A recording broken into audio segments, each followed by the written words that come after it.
terima kasih Anda masih bersama kami di Kompas Siang. Saudara, meski kini berada di zona oranye setelah 2 pekan di zona merah penyebaran COVID-19, jumlah pasien COVID-19 di Kota Cimahi, Jawa Barat masih banyak. Ruangan isolasi di rumah sakit rujukan COVID-19 pun masih terisi penuh.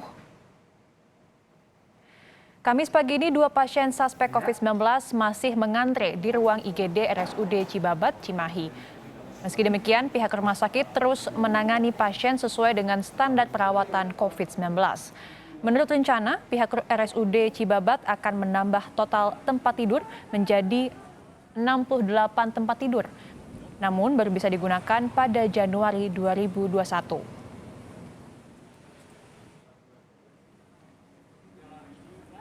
Sebelumnya meningkatnya kasus positif COVID-19 di Kota Cimahi membuat ruangan isolasi pasien COVID-19 di RSUD Cibabat, Kota Cimahi penuh.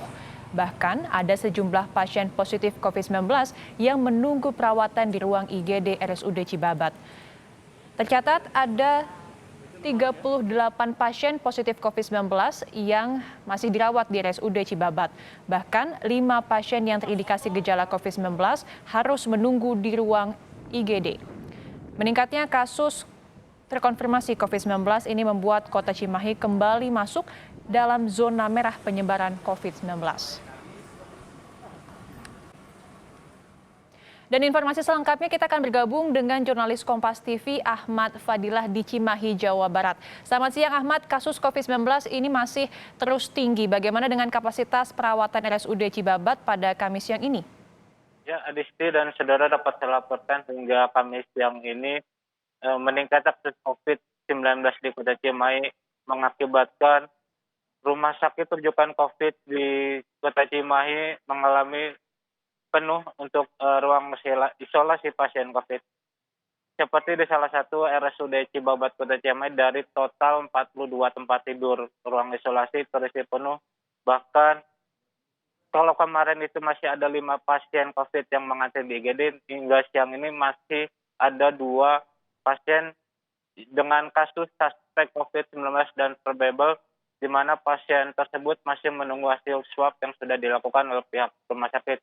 Meski demikian, pihak RSUD Cibabat sendiri menjamin bahwa pasien yang saat ini berada di IGD RSUD Cibabat mendapatkan pelayanan dan perawatan sesuai standar COVID-19. Ya, masih ada sejumlah pasien yang mengantri di IGD. Apa solusi perawatan bagi pasien COVID-19 di Cimahi? Ya, Dinas Kesehatan Kota Cimahi saat ini masih mencari tempat untuk dijadikan sebagai ruang isolasi baru di tengah masih penuhnya tempat isolasi di 2 rumah sakit rujukan yang ada di Kota Cimahi. Jadi apabila ada pasien atau warga Cimahi yang terkonfirmasi positif COVID-19 disarankan untuk melakukan isolasi mandiri di rumah. Namun pihak Dinkes akan tetap memberikan pengawasan dan pemeriksaan kesehatan bagi warga yang terkonfirmasi COVID-19 yang melakukan isolasi mandiri. Adisti. Baik, terima kasih atas laporan Anda jurnalis Kompas TV Ahmad Fadilah langsung dari Cimahi, Jawa Barat. Saudara, penuhnya rumah sakit akibat lonjakan pasien COVID-19 juga terjadi di Surabaya, Jawa Timur. Di Rumah Sakit Universitas Airlangga, sejumlah pasien bahkan harus dirawat di ruang instalasi gawat darurat. Sementara 8% dari total pasien yang dirawat dalam kondisi kritis. Lonjakan pasien ini terjadi sejak 2 pekan lalu. Dari total 45 pasien COVID-19 yang dirawat, 40 pasien diantaranya dirawat di ruang isolasi khusus dan 5 pasien untuk sementara dirawat di ruang IGD karena kapasitas ruang isolasi khusus sudah penuh. Rumah sakit Unair sendiri sudah tidak mampu lagi menerima rujukan pasien dengan kondisi berat karena alat ventilator sudah terpakai semua.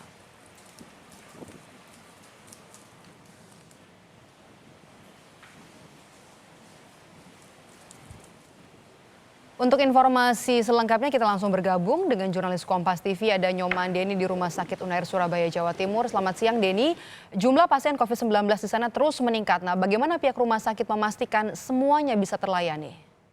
Baik Pak Dok, dan saudara memang kota Surabaya mengalami peningkatan untuk pasien dengan terpapar virus corona COVID-19. Dan untuk di rumah sakit Universitas Airlangga sendiri saat ini kapasitasnya sudah mengalami penuh oleh pasien COVID-19 dan tercatat bahwa hingga hari ini ada sekitar 45 orang pasien dengan status suspek COVID-19 yang tengah dilakukan perawatan. Dari 45 orang pasien suspek COVID-19 yang dirawat di Rumah Sakit UNER ini, 8% atau sekitar 4 dan 5 orang pasien dalam keadaan kritis bahkan cukup berat. Dan pihak Rumah Sakit Universitas Airlangga sendiri saat ini juga telah membatasi jumlah pasien yang dirujuk ke Rumah Sakit Universitas Airlangga Surabaya karena alat ventilator untuk penanganan pasien suspek COVID-19 yang dirujuk ke Rumah Sakit UNER juga telah terpakai semua, Maido. Kalau Rumah Sakit UNAIR ini penuh, lalu pasien COVID-19 yang kondisinya berat dirawat di mana jadinya, Denny? Baik, untuk di Provinsi Jawa Timur sendiri memang cukup banyak rumah sakit provinsi yang masih membuka perawatan untuk pasien suspek COVID-19. Dan di kota Surabaya sendiri memang masih ada Rumah Sakit Umum Dr. Sutomo Surabaya yang juga menangani para pasien suspek COVID-19 dengan kondisi berat dan ringan. Seperti itu, Medok. Apa sebenarnya kendala dalam penanganan pasien COVID-19 di sana, termasuk juga ruangan yang terbatas? Nah, bagaimana pemerintah juga merespons kurangnya tenaga kesehatan di sana? Baik, memang sekitar akhir Oktober atau akhir liburan Oktober lalu, pasien dengan suspek COVID-19 di kota Surabaya cukup meningkat. Dan untuk itu Pemprov Jawa Timur melalui Gubernur Jawa Timur Kofifa Indar Parawansa juga telah menyarankan kepada warga Surabaya agar menunda libur akhir tahun pada akhir tahun ini agar penanganan pasien COVID-19 di sejumlah rumah sakit di kota Surabaya bisa tertangani dengan kondisi tenaga medis yang memadai. Dan sementara untuk pasien dengan kondisi ringan atau tidak mengalami gejala dilakukan perawatan di rumah sakit lapangan milik Pemprov Jawa Timur di Jalan Indrapura. Dan memang hingga saat ini seluruh kota atau kabupaten di Jawa Timur memang zona untuk suspek COVID-19 masih orange. Begitu, Medok. Baik, terima kasih laporan Anda, jurnalis Kompas TV Nyoman Denny melaporkan langsung dari Surabaya, Jawa